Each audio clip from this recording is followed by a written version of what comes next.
आदरणीय प्राध्यापक doctor Shailendra भारल sir यांना मी आपले मनोगत व्यक्त करण्याची विनंती करतो.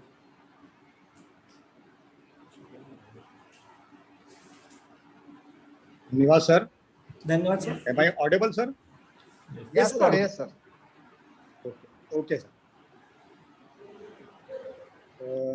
सक्करखेड़ा महाविद्यालय परिवार के द्वारा आयोजित इस नेशनल वेबिनार के प्रेसिडेंट और principal doctor Thackeray sir, convener and head department of commerce, sorry principal और जो प्रेसिडेंट हैं वो गावंडे सर हैं.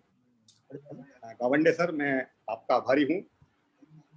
Convener and head of the department of commerce doctor Thackeray sir, organising committee member doctor Ghayal sir, speaker doctor Mrs sir,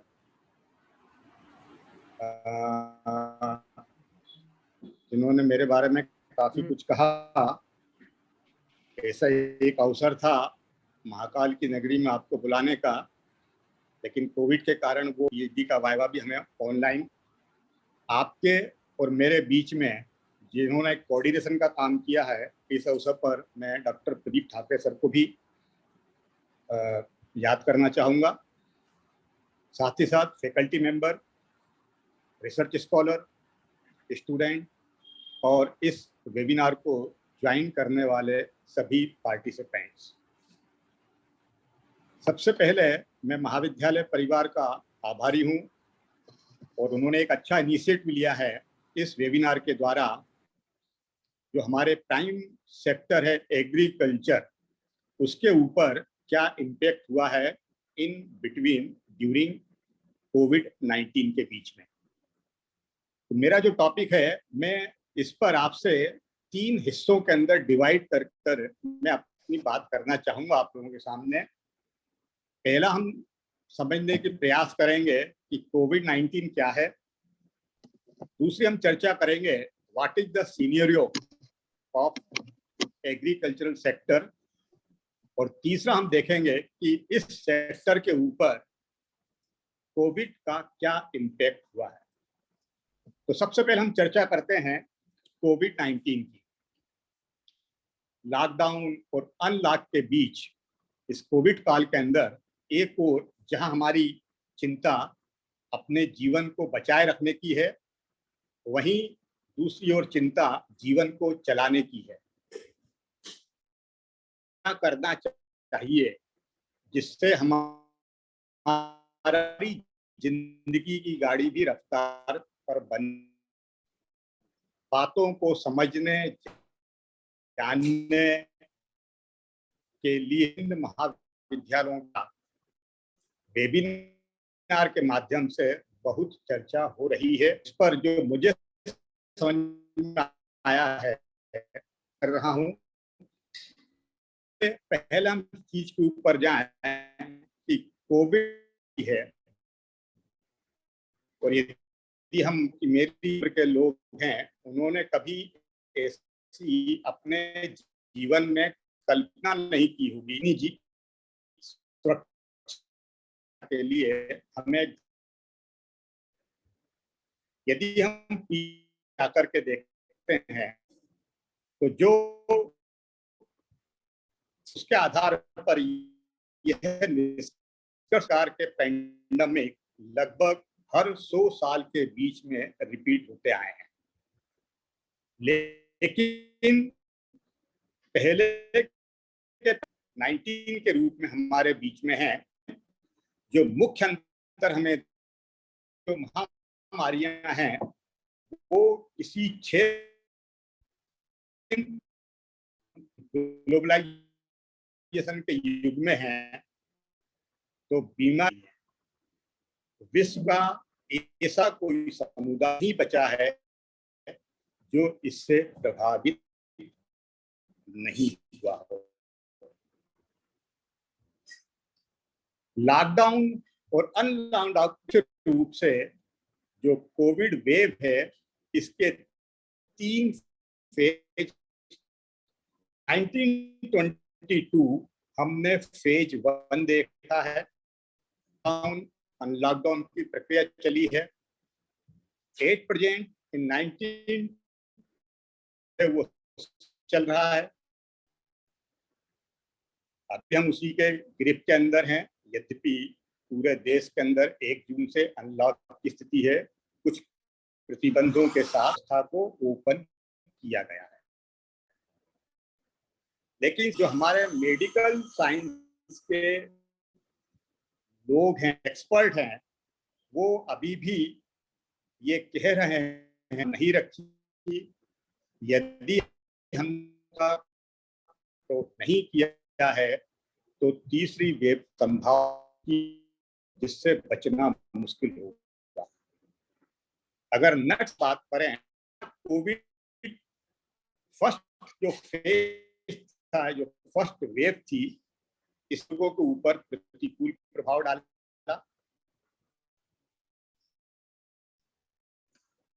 और जो संभावित third wave है वो हमारी आबादी के जो बच्चे हैं उनके ऊपर प्रभाव दूर से हैं। वेव में हम ये कह सकते हैं माध्यम से काफी सेकंड वेव है अंदर। जब मैं टीवी वेव में हम ये आंकड़ा था कि कितने लोगों की डेथ हुई और किन व्यक्तियों की डेथ हुई। यानी निष्कर्ष ये है कि यदि हम आस पास में मित्रों के तो ऐसा आभास हुआ कि हमने अपनों को खो दिया। तो इसको ध्यान में रख करके हमें तीसरी वेव की जो हम अपने स्तर पे कर सकते हैं उसका हमें आज से ही पालन करना चाहिए, बाकी का शासन प्रशासन ही करेंगे।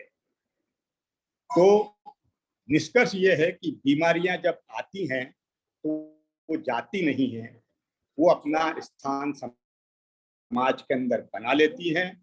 आप पुराना इतिहास उठा करके देखें, कोई भी बीमारी गई नहीं है, बल्कि हम उसके साथ अभ्यस्त हो गए हैं क्योंकि प्रॉपर ट्रीटमेंट हमारे समक्ष उपलब्ध था।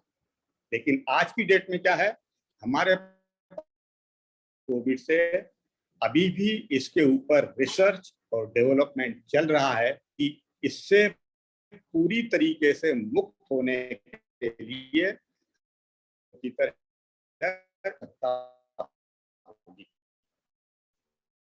कि जिंदगी को सुरक्षित रखने के लिए, अपनी जिंदगी को आए रखने, जब तक नहीं आ जाता है, यह हर व्यक्ति की की ये उत्तरदायित्व है, ये उनकी जिम्मेदारी है कि जो हमारा कंपल्सरी होना चाहिए, घर से बाहर निकलते समय 2 गज की दूरी होना चाहिए।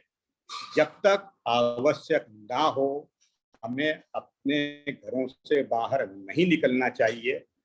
यदि हम इनका पालन करेंगे तो मुझे उम्मीद है कि जो हमारे रिसर्चर हैं, जो हमारे साइंटिस्ट हैं, जल्द हमें वैक्सीन से भी मुक्त करा करके इसका एक ट्रीटमेंट लेकर के आ जाएंगे। तो कुल मिलाकर के निष्कर्ष ये है कोविड-19 के अंदर कि हम अपने उत्तरदायित्वों का पालन करें। तो ये तो संक्षेप में जो इसका फर्स्ट फेज था कोविड-19।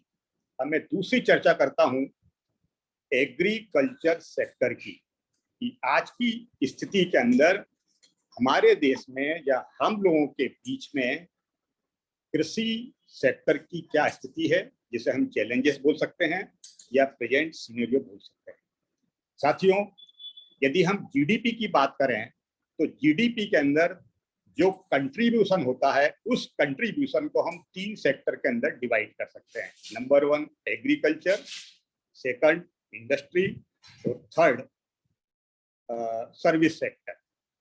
निशित सर ने इसके ऊपर काफी विस्तार से आपको बताया है, तो मैं केवल नटसेल में आपको बताना चाहता हूं कि at the time of independency और we can say in 1950s, अगर हम 1950 या आजादी के बाद के आंकड़ों को उठा करके देखें तो जीडीपी के अंदर 50% और उससे अधिक कंट्रीब्यूशन एग्रीकल्चर सेक्टर का था, उससे कम इंडस्ट्री सेक्टर का था, और सबसे कम जो कंट्रीब्यूशन था वो सर्विस सेक्टर का था।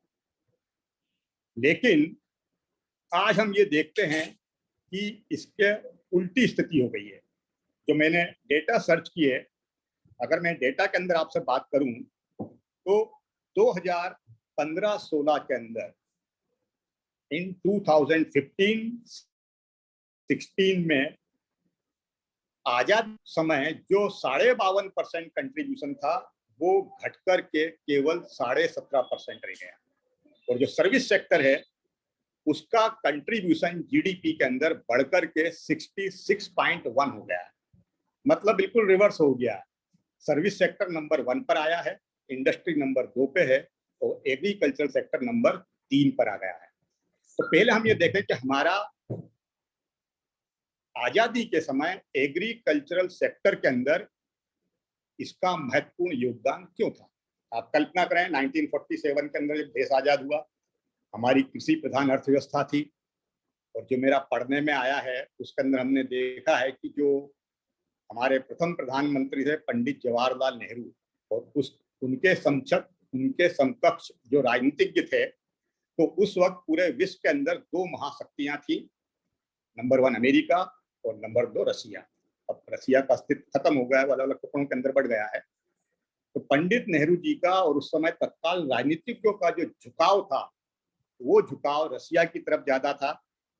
हम आजाद हुए थे, स्वाभाविक रूप से कि हमारे पास वो सारे रिसोर्सेज थे, लेबर फोर्स था, और तत्कालीन लोगों का ये था कि हम भी आगे पीछे अपने विकास की क्या धारा को एडॉप्ट करें जिससे हम एक विकासशील देश और महाशक्तियों के समकक्ष खड़े हो सके। तो उन्होंने रसिया का पता लगाया, तो मालूम चला उनको कि रसिया इसलिए विश्व शक्ति है, विश्व के अंदर महाशक्ति है, क्योंकि उसने जो अपनी इकोनॉमी का डेवलपमेंट किया है वो 5-5 साल की योजनाएं बना करके किया है, जिसे हमारे नाम दिया पंचवर्षीय योजनाएं।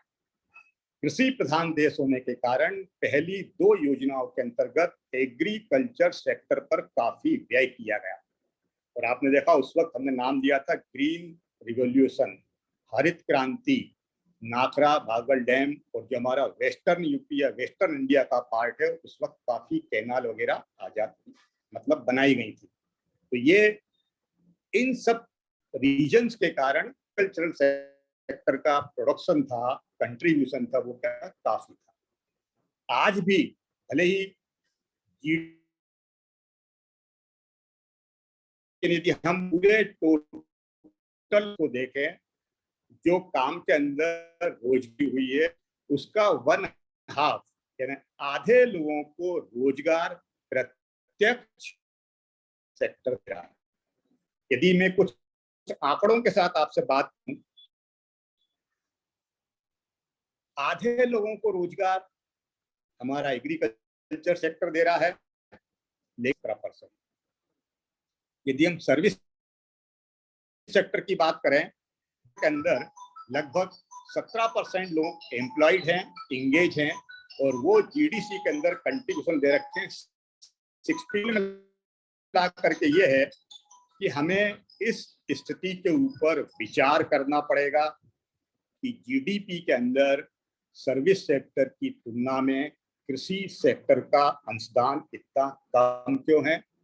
ये एक चिंता का विषय है और इस पर हमें सोचने और विचार करने की आवश्यकता है। आगे बढ़ते हैं। ये तो जीडीपी की बात देखें कि हमारे यहाँ कृषि के अंदर डाइवर्सिफिकेशन ऑफ क्रॉप है, जो उसकी यील्ड है विश्व के अंदर उत्पादन की दृष्टि से देखें तो तुलना में हमारे यहाँ है, और उन कई जगह हमारा ध्यान यदि हम राइस के बारे में देखें, जितना राइस उसके या इंडिया का जो क्या है, प्रकार से हम पल्सेस की बात करें तो पल्सेस के उत्पादन के अंदर भारत का विश्व के अंदर का स्थान आता है। लेकिन जब हम ईल्ड करते हैं तो ईल्ड के मामले में हम चाइना, ब्राजील से काफी पीछे हैं। ईल्ड का मतलब, इसको एक मैं एग्जांपल एक्सप्लेन करता, इंडिया के अंदर चावल लेते हैं तो वो 5 की राइस निकलती, लेकिन यदि यूएस के अंदर 1 हेक्टर के अंदर वो ले रहे हैं, वो राइस ले रहे हैं। तो निष्कर्ष ये है कि हम भले ही लार्ज प्रोड्यूसर हैं, लेकिन हमारी जो ईल्ड है वो काफी कम है। साथ ही साथ यदि हम दूसरा देखें तो जो हमारी एग्रीकल्चरल ग्रोथ है वो बहुत अनस्टेबल है। अनस्टेबल है मतलब एग्रीकल्चर सेक्टर का जो कंट्रीब्यूशन होने का, कम होने का जो है, वो डेटा मैंने आपने लिए हैं जो मैं आपके साथ शेयर करना चाहूंगा। यदि हम 2005 और 6 के डेटा लें तो हमारी एग्रीकल्चरल सेक्टर की जो ग्रोथ रेट थी वो एनुअल 9-10 के अंदर ये घट करके केवल 0.4% रह गई। और यदि आप 14-15 के डेटा देखेंगे तो ये नेगेटिव चली गई, यानी -0.0। तो ये यील्ड को बढ़ाने के अंदर कुल मिलाकर के निष्कर्ष ये है कि ये हमारी रेट है वो बहुत ज्यादा फ्लक्चुएशन, उस पिछले वर्ष हमारे यहाँ प्रोडक्शन बढ़ा है, एक्सपोर्ट इनहांस हुआ है, लेकिन इसके बाद भी हमारे यहाँ लो यील्ड है। क्षेत्र भी हैं, बिंदुवार में आपके साथ उसका उल्लेख करना चाहूंगा। जैसे एक चुनौती या एक उसका फिनोमेना हम देख सकते हैं, डिपेंडेंसी ऑफ मानसून। भारत यद्यपि कृषि प्रधान देश है, लेकिन आज भी टोटल का हिस्सा आधारित है, मानसून पर आधारित है। दूसरी तरफ हम ये कह सकते हैं कि आजादी के इतने सालों बाद भी जो हमारे पास इरिगेटेड लैंड है वो मात्र कितनी है, 30। के भी जो मेजर सोर्स हैं या वो ये उसके मुख्य मानसून के ऊपर डिपेंड जो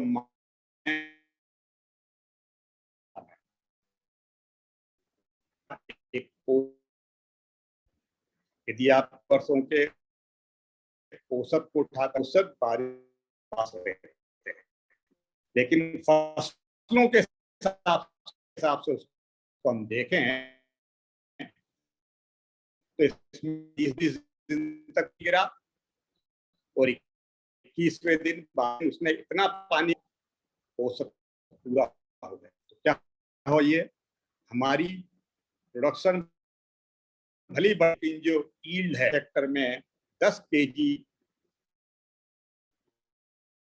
प्रोडक्शन लेना चाहिए, वो किस पर आ जाता है, मतलब ये उसको हिट कर रहा है।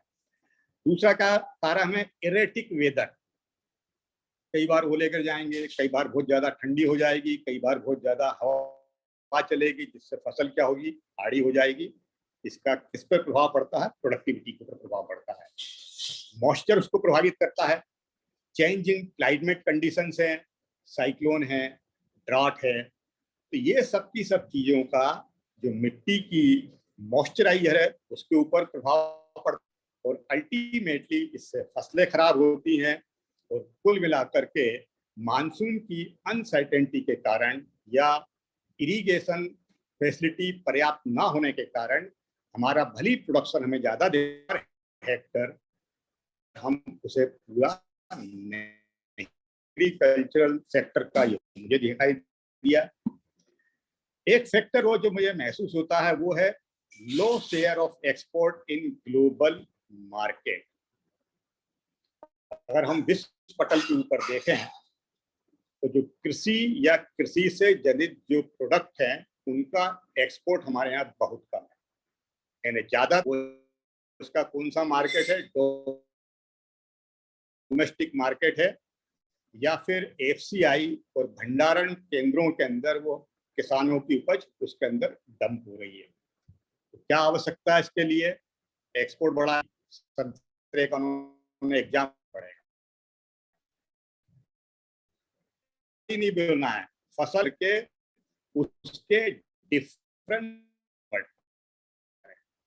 जैसे गेहूं है तो हम केवल गेहूं का एक्सपोर्ट, उससे हम आटा, मल्टीग्रेन, बिस्किट और जिस प्रकार के प्रोडक्ट हैं यदि हम वो बनाने के ऊपर ध्यान देते हैं तो इससे कृषि हालत है वो बदले, क्योंकि हमारे जो फार्मर्स हैं एक्सपोर्ट करने पर मिलेगा।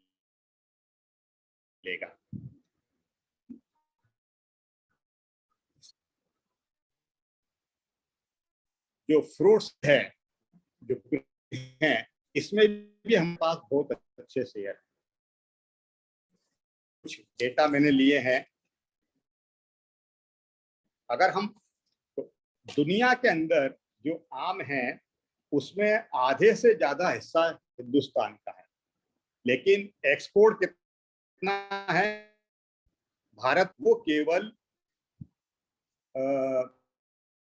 रखा 3.6 है, यानी हम आम होता है उसमें भारत का हिस्सा 45% है, एक्सपोर्ट के अंदर इसके विपरीत यदि लें तो ब्राजील के जो मैक्सिको की जो हिस्से की तुलना में जो है वो क्या उनका ज्यादा बारे में नहीं है। वेजिटेबल और जो फूल संबंधित ग्लोबल बहुत कम है। अपील करता सब्सिडी, ये सब्सिडी की भी कृषि क्षेत्र को प्रभाव, वो कहना चाहिए वर्ष भी है और मोटी। अभी मैंने आपसे जिक्र की पहले कुछ और हरित क्रांति के अंदर किसानों को गया कि वो परंपरागत के छोड़ करके टैक्स दें, सिंचाई की सुविधाएं लें, उन्नत किस्म का बीज लें, इसका प्रयोग करें, तो उन्हें नियमों में परिवर्तन किया गया और सब्सिडी है।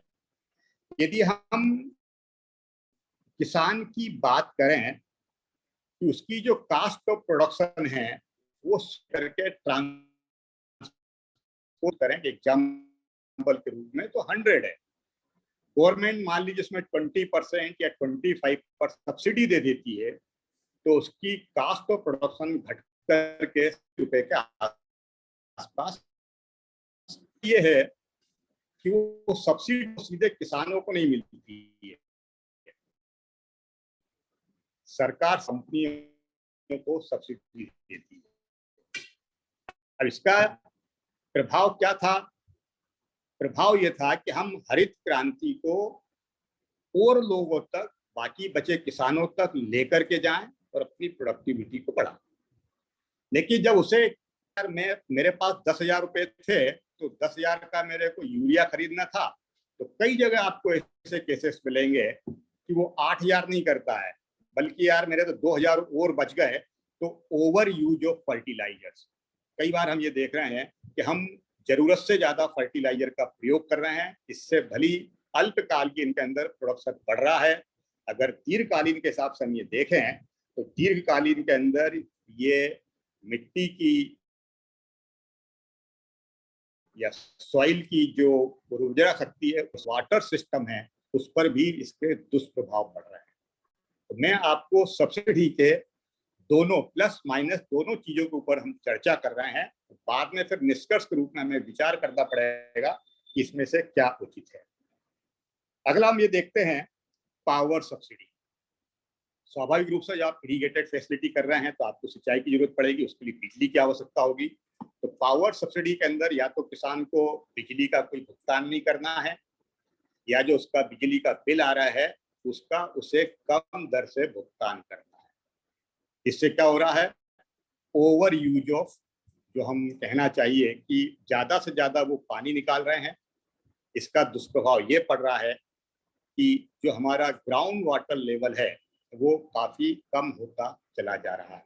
और साथ ही साथ जो विद्युत सप्लाई कंपनियां हैं उनकी इकोनॉमिक हेल्थ के ऊपर भी क्या है दुष्प्रभाव पड़ रहा है। उन्हें उनका कहना पड़ता है कि भी सरकार ने सब्सिडी देने का बोला है, लेकिन वो हमारे खाते में आते आते उसमें बहुत समय लग जाता है, जिसका हम इसका सही तरीके से प्रयोग नहीं कर पाते हैं। एक और जो सब्सिडी है वो है क्रेडिट सब्सिडी, जिसे हम बोलते हैं लाइक ऋण माफी। कि कई बार ये चलता है कि हम जो है किसानों का कर्जा माफ करेंगे। जब किसानों का कर्जा माफ करेंगे तो कई बार ऐसे एग्जाम्पल भी देखने में आए कि जो सक्षम किसान हैं वो भी सोचते हैं जब सबका माफ हो रहा तो हमारा भी माफ हो जाएगा। जब किसानों का कर्जा माफ होता है, सरकार बैंकों को कंपनसेट नहीं कर पाती है, तो अल्टीमेटली जो उनका ऋण था वो ऋण क्या है, एनपीए के अंदर कन्वर्ट हो जाता है। तो एक दुष्प्रभाव ये दिखा है। दूसरा, हमें ये भी ध्यान में रखना पड़ेगा कि जो हमारे मार्जिनल या स्मॉल फॉर्मेलिटीज को पूरा नहीं कर पाते हैं। जब बैंक की फॉर्मेलिटीज को पूरा नहीं कर पाते हैं क्योंकि उनके पास बड़ी, आगे मैं आपसे चर्चा करूंगा, बड़ी मात्रा में उनके पास जमीन नहीं है, उनके अपने लिमिटेड रिसोर्सेस हैं, तो उनको बैंक से ऋण नहीं मिल पाता है। मजबूरन उन्हें अपने गांव के या आसपास नगर के सेठ साहूकारों परिचितों से ना पड़ता है। और जब वो ऋण का भुगतान नहीं कर पाते हैं तो कई अप्रिय उदाहरण हमारे सामने आते हैं। वो सुसाइड के रूप में है, वो डेप के रूप में है, वो जबरदस्ती अपने खेत पर उनसे काम करवा रहे हैं। तो ऐसे भी कहना चाहिए कि अनप्रेसिडेंट एग्जाम्पल्स हमारे समाज में हमको देखने को मिलते हैं। एक और जो इसके अंदर सब्सिडी का तरीका है वो एमएसपी, एमएसपी जो है, अभी मैंने आपको बताया कि हमारे there is diversification of crops, तो सारी फसलों के ऊपर एमएसपी लागू नहीं है। ये स्टेट गवर्नमेंट के ऊपर देना है। मतलब किसान को एक भरोसा है कि इतना ही फसल का पैसा मिलेगा, इससे कम नहीं मिलेगा।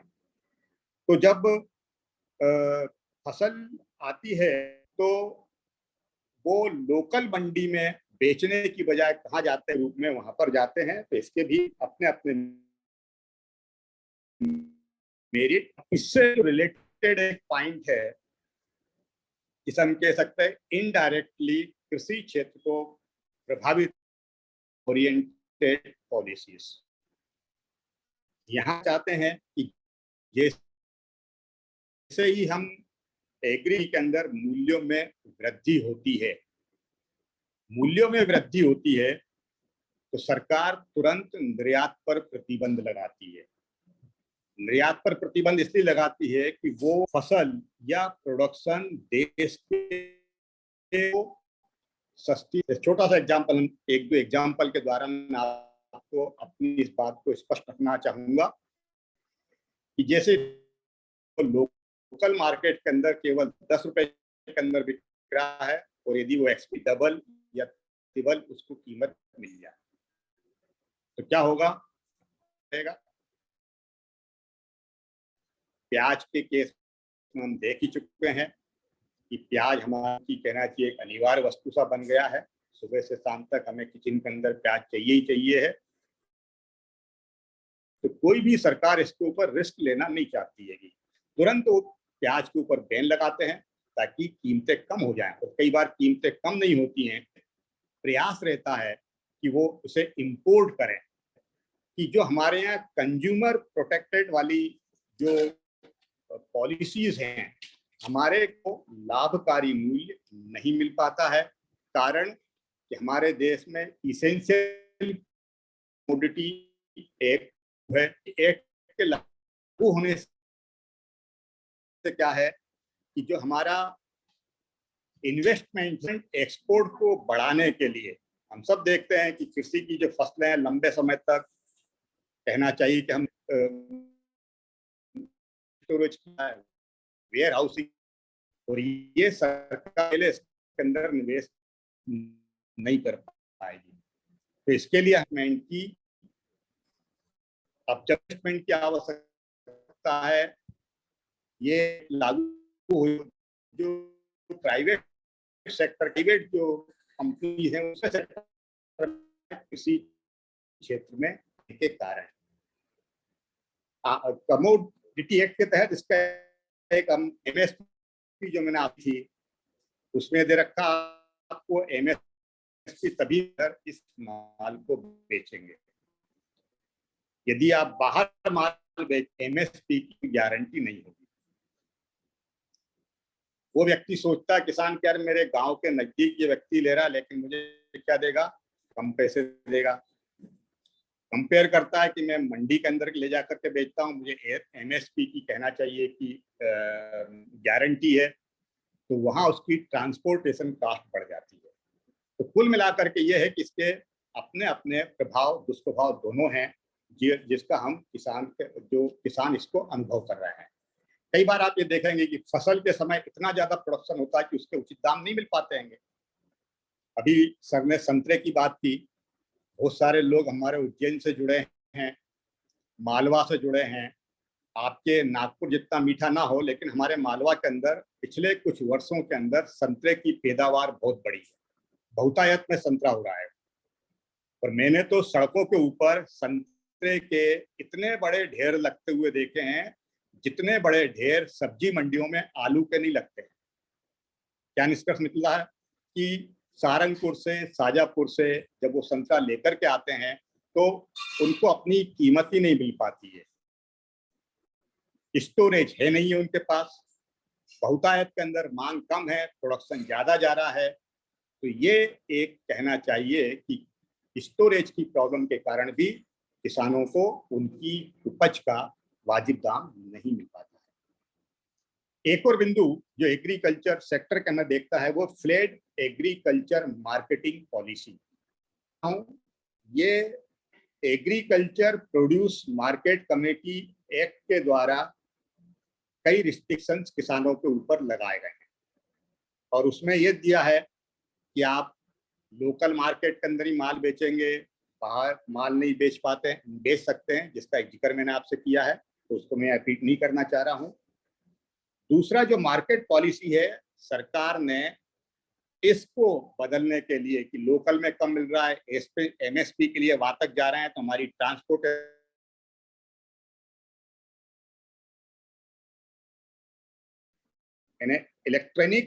इलेक्ट्रॉनिक नेशनल एग्रीकल्चर मार्केट बनाया है, इनाम।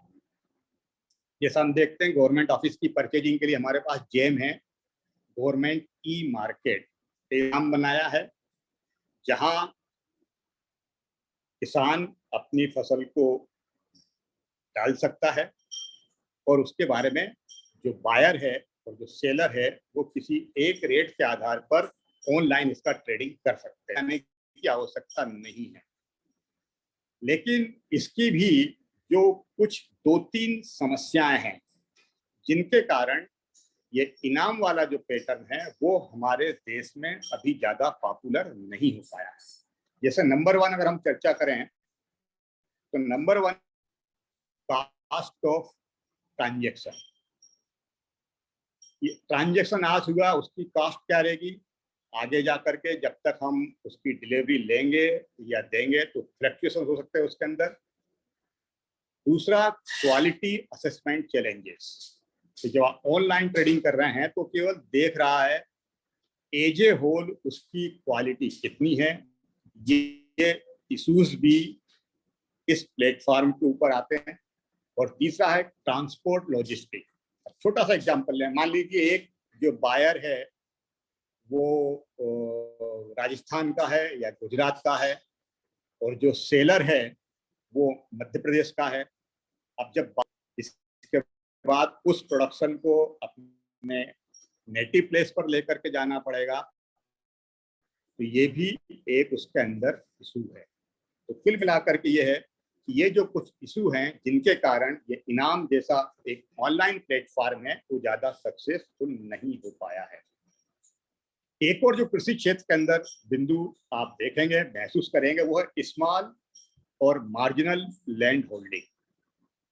जो हमारे पास किसान हैं, बात करें तो लगभग 85% ऐसे फार्मर्स हैं जो इस कैटेगरी के अंदर हैं, या तो वो सीमांत कृषक हैं या छोटे कृषक हैं। सीमांत या छोटे कृषक में हम उन कृषकों को शामिल कर रहे हैं जिनके पास 2 हेक्टेयर या इससे कम जमीन है। ठीक है, तो इनकी संख्या कितनी है? 85%, यानी 100 में से के अंदर कवर होते हैं। ये सीमांत बन गए। अगर हम अतीत में जाकर के देखें तो पहले जमींदार थे, जमींदार ने फिर वो किसानों को जमीन दी, किसानों के परिवार के अंदर गई, जनरेशन गैप होता चला गया, जनरेशन बढ़ती चली गई, तो धीरे धीरे जो जमीन के थे बढ़ते बढ़ते बढ़ते वो छोटे हो गए। क्लियर? तो इससे क्या हुआ कि जो शहरीकरण की समस्या थी, गांव के अंदर रोजगार के अवसर कम हो गए। जब रोजगार के अवसर कम हुए तो उन्होंने पलायन किया शहरों की ओर। तो सीमांत कृषकों के आधार पर शहरीकरण की समस्या आई। अब दूसरी ओर सरकार उनसे कह रही कि भाई आप अपनी पद्धतियां बदलीजिए, आप ट्रैक्टर लीजिए, आप उन्नत किस्म के बीज लीजिए, आप कुआं खुदवाइए, आप इरिगेटेड फैसिलिटी जनरेट कीजिए। तो ये 85% कृषक बोलते हैं कि जो हम अगर लोन ले लेंगे तो हम इस ऋण को रीपे करने की स्थिति में नहीं है। तो उनका कहना क्या है? किसान की फसल की बात करें, यदि एक फसल किसान की खराब होती है या बर्बाद होती है या आशा के अनुकूल नहीं रहती है, तो हम ये कह सकते हैं कि ऐसे किसानों की 6 माह की जो आय है, एक फसल मतलब 6 माह की इनकम। इसीलिए हम लोग क्या बोलते हैं किसानों के लिए कि ऋण में जन्म लेता है और ऋण के अंदर ही क्या उसकी मृत्यु हो जाती है। तो ये उसका कुछ मुख्य रीजन दे रखा है। अब ऐसी स्थिति के अंदर जबकि हमारे देश में 85% मार्जिनल या स्मॉल फार्मर हैं, सरकार का ये सपना है कि हम डबल करेंगे, ये मुझे क्या लगता है कठिन दिखाई देता है। इसके लिए हमारी एग्रीकल्चरल रेट है जो अभी तक अनस्टेबल है, मैंने किया उसमें स्टेबिलिटी लाना पड़ेगी, तब जाकर के हम इसको कर पाएंगे।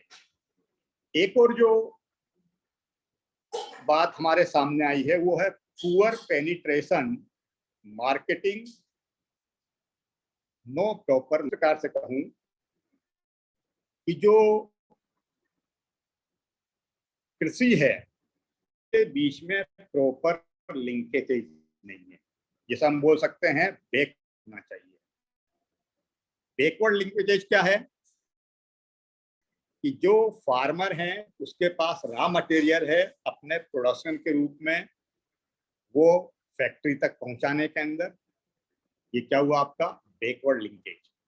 इसके क्या क्या कुछ हो रहा है इसके अंदर?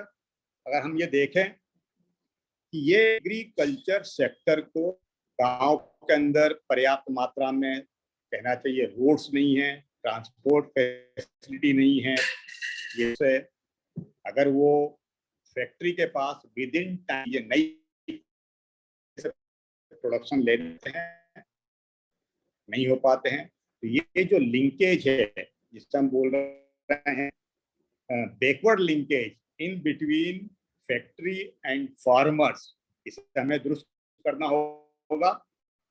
और दूसरा दे रखा फॉरवर्ड लिंकेज, फैक्ट्री तक आ गया है तो उसका सेल भी होना चाहिए, और एक्सपोर्टर और रेगुलर, इनके बीच में एक प्रॉपर अंडरस्टैंडिंग, एक कम्युनिकेशन, एक मैकेनिज्म होना चाहिए। तो एक ये भी हम देखते हैं कि फैक्ट्री फार्मर्स ऑर्गेनाइजेशन या सेल्फ हेल्प ग्रुप के बीच में वही गैप जो फैक्ट्री के अंदर हम रॉ मटेरियल से, इसका मुख्य स्टोरेज आपसे चर्चा की है, एक्सपोर्ट मार्केट हमारे पास है। दूसरा हम ये देख कि हमारी जो सप्लाई चेन है वो ठीक नहीं है। मानसून का मैंने आपसे सारे कहना चाहिए कि टाइमली ना होने के कारण इक्विपमेंट, यदि हम आंकड़ों के अंदर जाएं तो हम हार्वेस्टिंग की तकनीक में पीछे होने के कारण लगभग 30% अपने टोटल प्रोडक्शन नुकसान होता है। अगर हम इन चीजों की ओर ध्यान दें तो 30% वेस्ट बहुत बड़ा हिस्सा होता है। हम देखते हैं कि प्रोडक्शन के अंदर थोड़ा बहुत तो वेस्ट हो गई होगा, लेकिन वो 30% एक बहुत ही महत्वपूर्ण आंकड़ा है। इसके लिए हमारी कमियां हैं। एक मार्केट होना चाहिए जहां पर बायर हो, इसको अपनी फसल वाजिब। तो जब मैंने इसके ऊपर अध्ययन दिए जो कृषि क्षेत्र को क्या करें प्रभावित कर रहे हैं, यदि इसे ना देने से काम नहीं चलेगा, होना चाहिए इसके बारे में क्या किया जाए। मैंने देखा तो मुझे लगा कि आप भी महसूस होंगे कि सबसे जरूरी है कि कृषि ट्रांसमेंट आना चाहिए। आज कोई भी फील्ड है बिना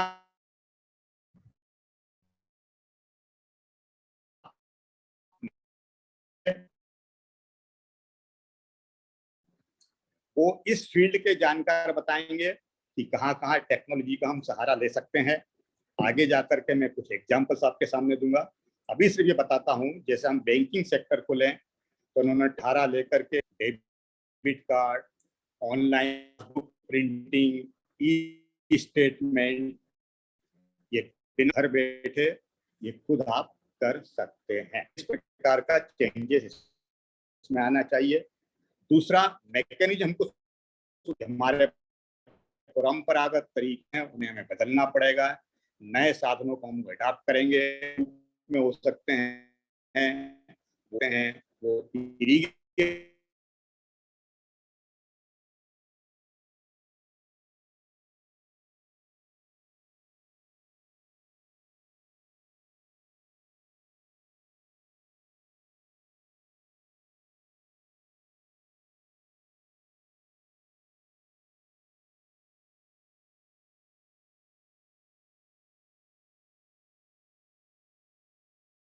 यदि उचित है तो डिजिटल मार्केट है उस जरूरी है कि वो का उद्देश्य कृषि संबंधित ने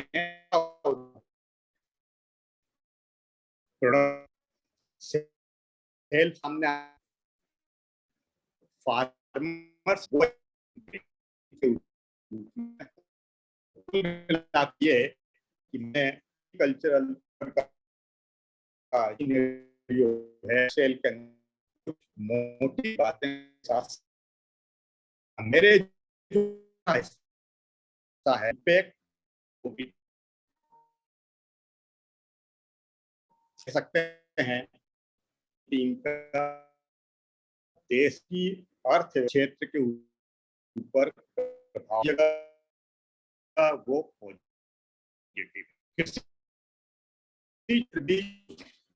लेकिन साथ जहाँ आपदा है, चैलेंज क्या है उन अवसरों को उनको बनाने का करें। से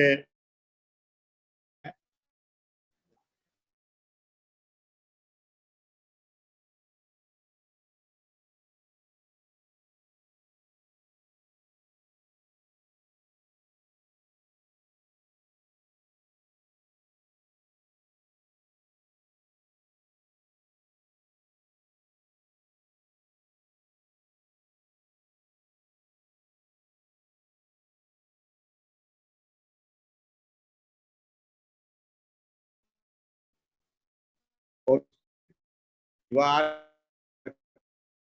स्लाइस बनाई और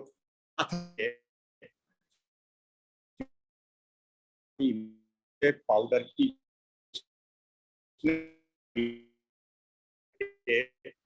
अपने पाउडर में कन्वर्ट किया। यदि मैं टमाटर का फायदा होता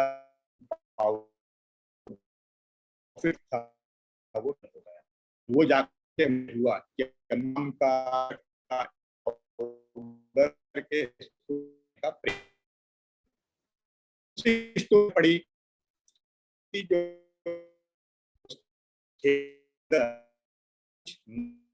जो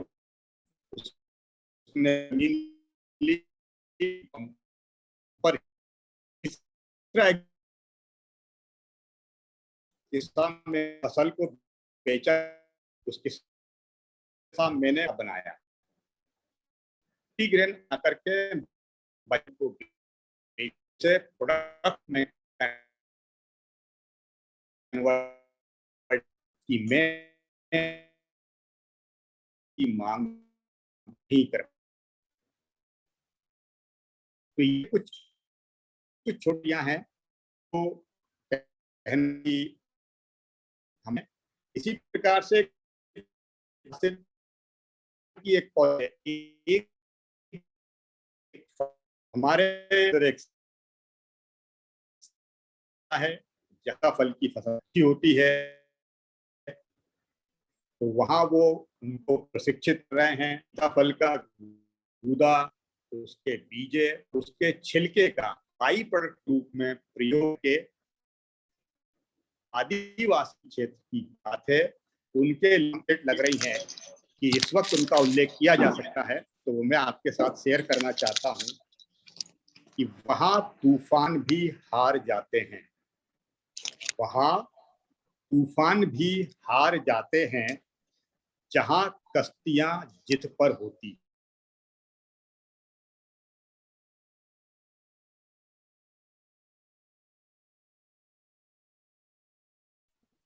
धन्यवाद सर। कोविड खूपच उपयुक्त अशी माहिती आपण दिली आहे। कोविडच्या स्टेजमध्ये जवळच्या गमावले, आपण आपलं उत्तरदायित्व पालन करतो। कृषी क्षेत्राचे योगदान महत्त्वाचे होते। 50% लोकांना रोजगार शेती देत आहे। 64% भाग शेतीचा मान्सूनवर आधारित आहे। शेतीत विविध पिके घ्यावी त्यामुळे शेतकऱ्यांना नफा मिळेल असा आशावाद आहे। खूप खूप धन्यवाद, खूप धन्यवाद। यानंतर